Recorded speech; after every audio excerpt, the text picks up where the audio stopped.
Hey guys, it's Angli Et Nex here again. Today I'm going to show you my PVE Master of Flame Control Wizard build. I respec from Spellstorm to Master of Flame, and I am loving it. There is a great big difference in damage. In my first ETOS as a Master of Flame, I did 114 million damage, as opposed to about 84 to 86 million damage as a Spellstorm. So I hope you guys enjoy this build. So as you can see, I am just a touch over 3k item level. I am a Master of Flame and I am a Tiefling. I am not best in slot, but that doesn't hinder me really. Obviously, the higher my gear score goes, the more damage I'm going to deal, but I still deal pretty substantial damage. So stat points, we're going to spec into intelligence for the damage, and then charisma for the critical chance. Intelligence also gives you that recharge speed boost. So you can see my stats there on the right hand side, 23k power, 14k crit, and this is pretty much unbuffed. I have the campfire buff, but I am not buffed up by procs of bonding or anything like that. I am running a transcendent dread, which just helps with all my encounters critting harder. I crit pretty much all the time. Even when my bondings don't proc, I crit pretty much all the time, so that transcendent dread helps. I'm not running anything substantial in my armor slot just because my negation was needed on other characters. And it doesn't help me out very much because I'm going mainly for lifesteal on this build. So negation didn't help with damage resistance at all.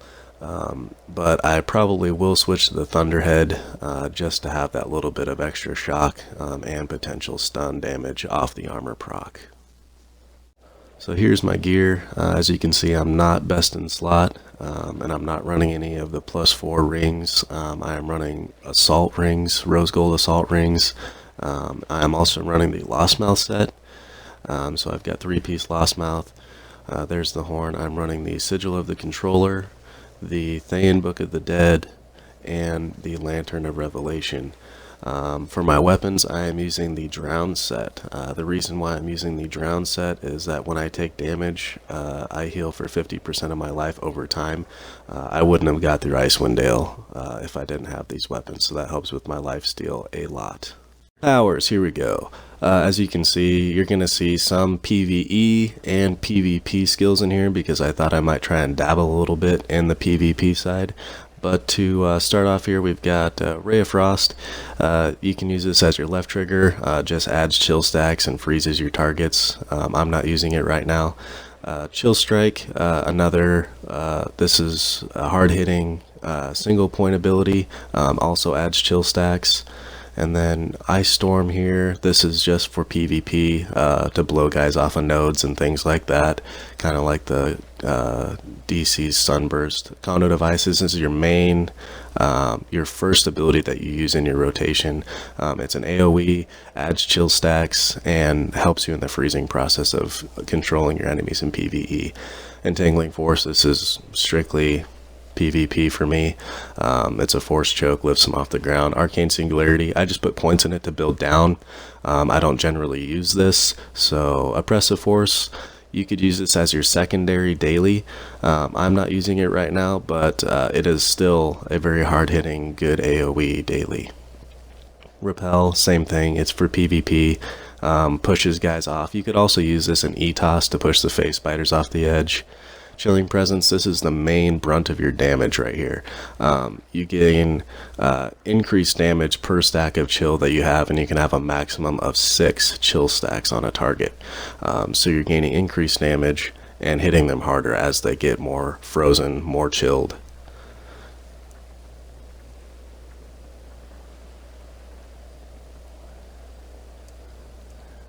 Chilling Cloud here, this is your main at will.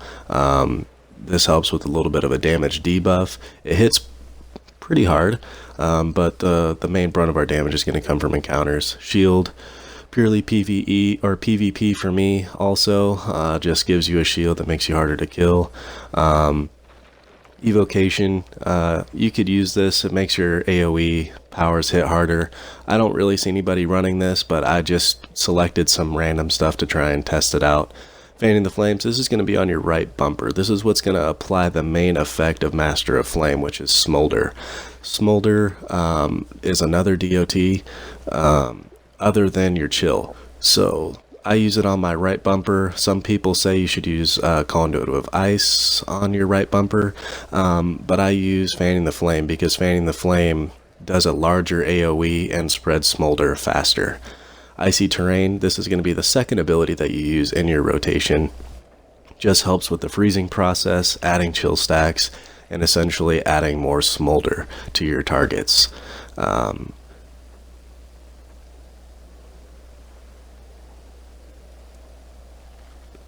Combustive action, you could use this. I don't really use it. I tried it, but I felt that the damage loss from taking off Chilling Presence or critical conflagration was a huge loss. Scorching Burst, you could use this if you're using Swath of Destruction. You need a little bit more help getting your Smolder stacks up if you don't use critical conflagration, or Chilling Presence. So Scorching Burst helps you build your Smolder. Ray of Enfeeblement, I don't really use this. It could be good for both PvE and PvP. I just generally don't use it because it doesn't fit for what I'm trying to do with the build. Ice Knife, this is your main single point daily, your hardest hitting daily. Adds chill stacks and hits like a truck. Critical Conflagration, this is the other staple that you're going to use. Adds crit severity when you have Smolder. So more crit severity, the higher your crits hit. It's pretty ridiculous the amount of damage that Critical Conflagration and Chilling Presence add to this build.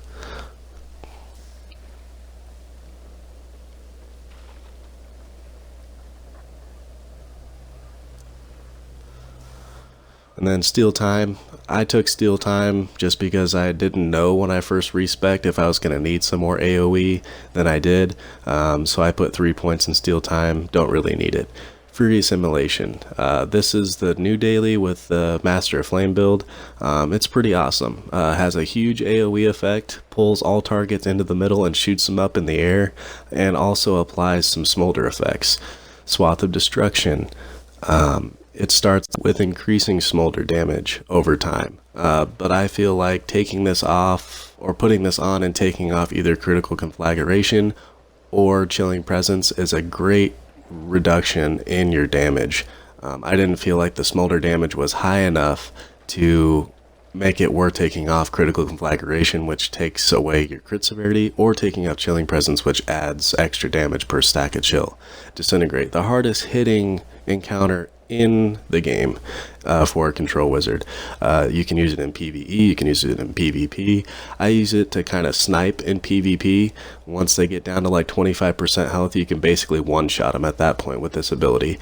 But in PvE, you can use this to open with. It still hits really hard. You can see 53 to 64,000. It still hits really hard. So I usually try to get that out in my first rotation and then save it for those killing shots. So once they get below about half health in PvE, you can basically one-shot them with this. So that's generally what I use it for. And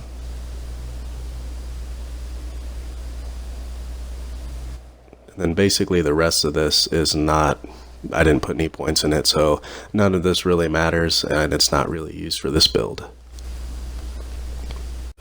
So feats here, this is the meat and bones of this build. I put 3 of 3 in toughness, more HP, more max HP. My characters tend to be a little more squishy just because I go for, at least in DPS wise, go for all out damage.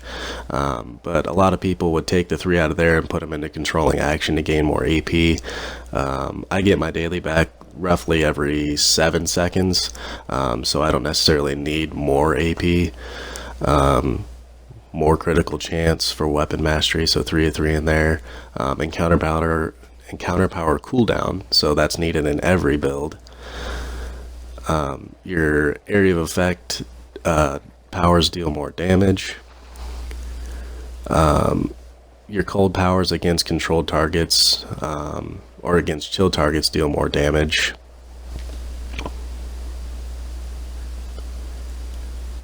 And then increase the amount of damage bonus you get from intelligence. So we are spec'd into intelligence, so that gives us more damage. And then 30% more single target damage with a loss of 10% to area of effect damage. After all the feats and everything that we have in here, that loss actually gets reduced down to about a 4%. So it's not that big of a loss for us, really.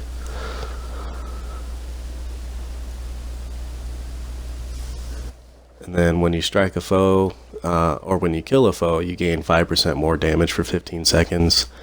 So just more damage for killing things. This just helps your Smolder spread. When you strike a foe, you have a 40% chance, if he has Smolder, that he'll spread it to enemies around him. And then a main staple, spell twisting and counter powers build a stack of spell twisting. Your at-wills take one away to help reduce the cooldown of your encounter powers. So that's a main staple for any control wizard build. Then down here, when you land a critical hit, you gain 5% more AP. So that's always nice, gaining some extra AP just by attacking. More damage when your at-wills deal more damage when you're within 20 feet of a target. So this is the same premise as a spell storm, so you're right up in melee range. Your encounter powers add a stack of Abyss, and you deal 60% of your weapon damage when they are affected by Abyss of Chaos. When you deal combat advantage damage, you have a 40% chance to gain 15% critical severity. In all dungeons, all boss fights, even in running your dailies, you can set it up to where your pet, get your pet engaged and then run around behind them to get combat advantage. So you can have that critical severity almost all the time. Boss fights are almost always going to have combat advantage because everyone's going to be on all sides of the boss.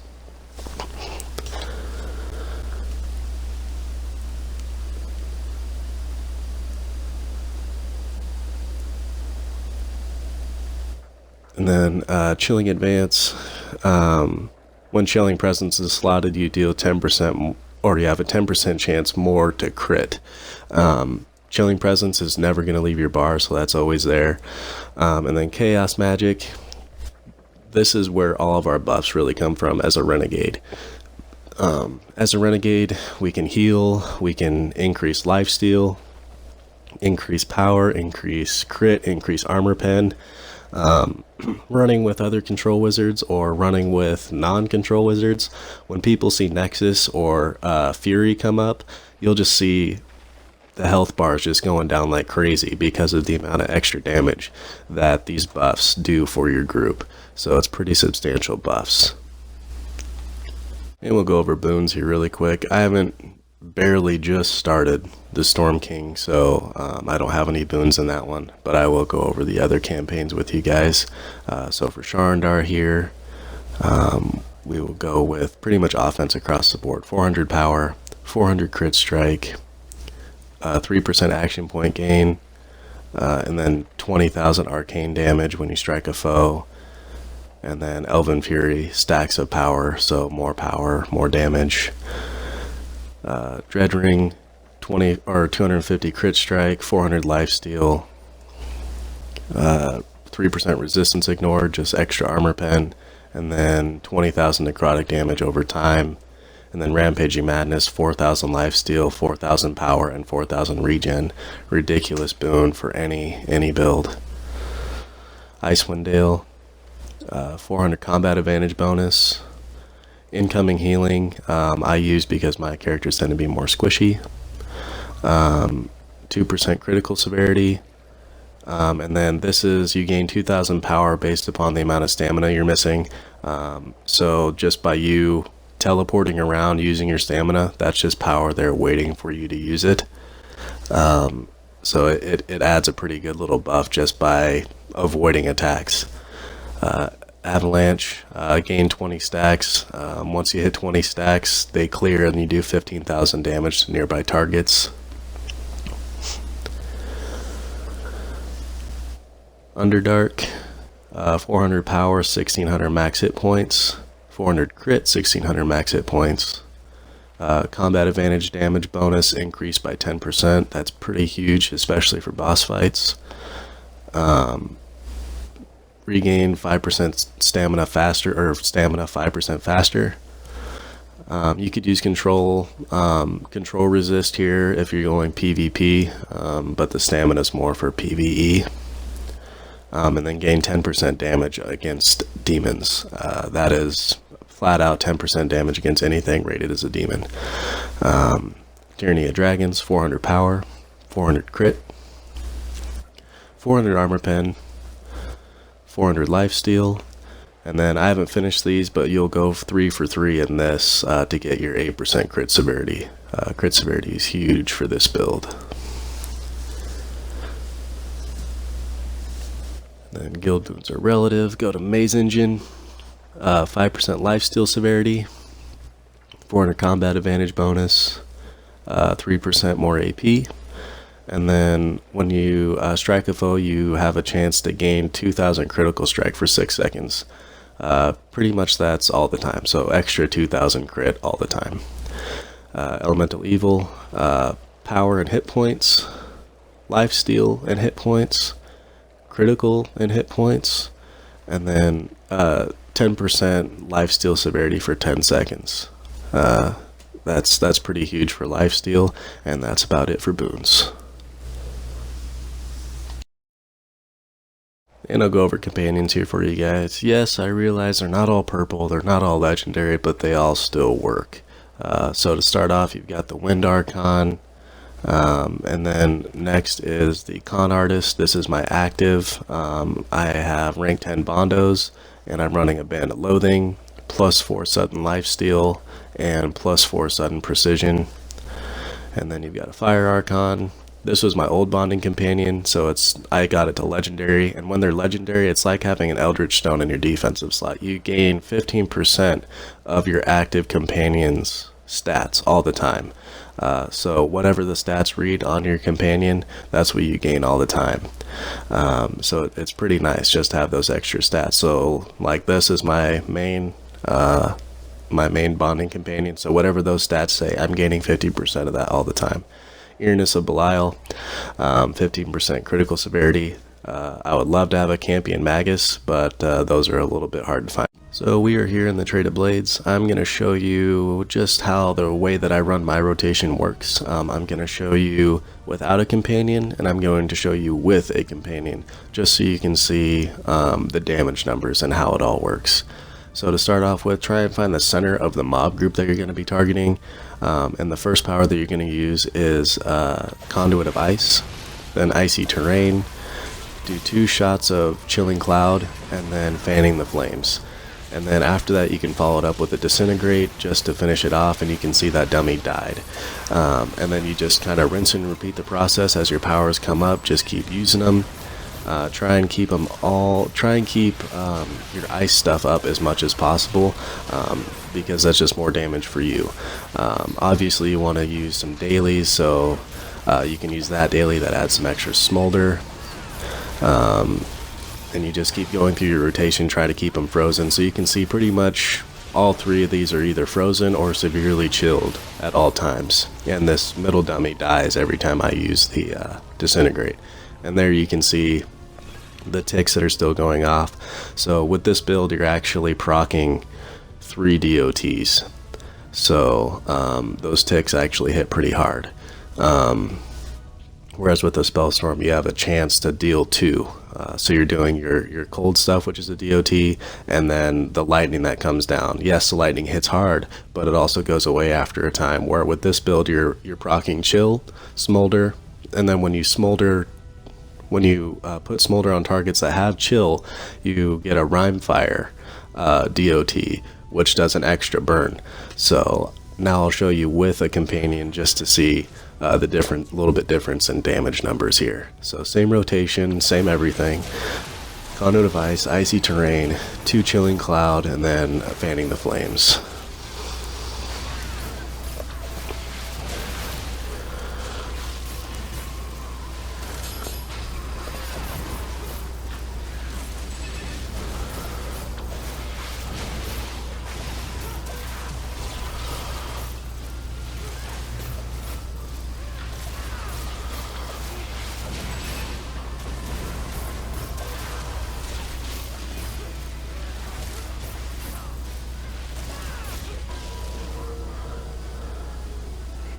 So as you can see there, all those ticks that are still coming up, and my companion's still in there fighting, slashing away. But that's pretty much the build there, guys. I just want to say thanks for watching. Hope you enjoy the build. As usual, don't forget to like, share, and subscribe. If you have any comments or concerns, anything like that, don't be afraid to comment below. And stay tuned for more content, more dungeon runs, more builds, more everything. So once again, thank you guys for watching, and